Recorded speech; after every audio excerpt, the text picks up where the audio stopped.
আজি অসম চৰকাৰৰ কেবিনেট বৈঠকত ৰাজ্যৰ শেহতীয়া বান পৰিস্থিতি সম্পৰ্কে বিতংভাৱে আলোচনা হয়।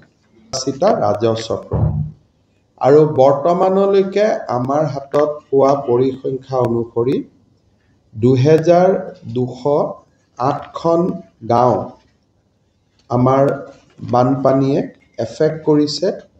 যোৱা কালি নিশালৈকে যিটো বাতৰি, আৰু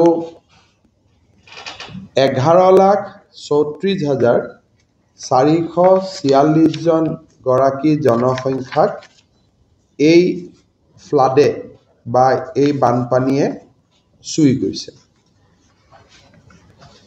যদি আমি ক্ষয়ক্ষতিৰ পৰিমাণলৈকে চাব যাওঁ, তেতিয়াহ'লে ফাৰ্ষ্ট ৱেভ, ছেকেণ্ড ৱেভ এই ধৰণে আমি ক্ষয়ক্ষতিৰ এটা বিশদ হিচাপ উলিয়াব লাগিব।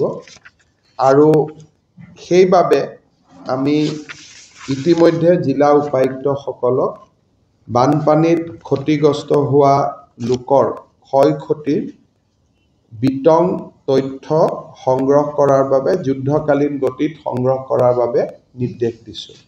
ক্ষয়ক্ষতিৰ পৰা যদি চাব যাওঁ, জলসম্পদ আৰু আন গোটেইকেইটা বিভাগৰ আমি যদি এটা কিউমিলেটিভ ডেটা চাওঁ, তেতিয়াহ'লে এইবাৰ 40টা মথাউৰি এই ঘটনাত বা এই বানপানীৰ সময়ত ক্ষতিগ্ৰস্ত হৈছে।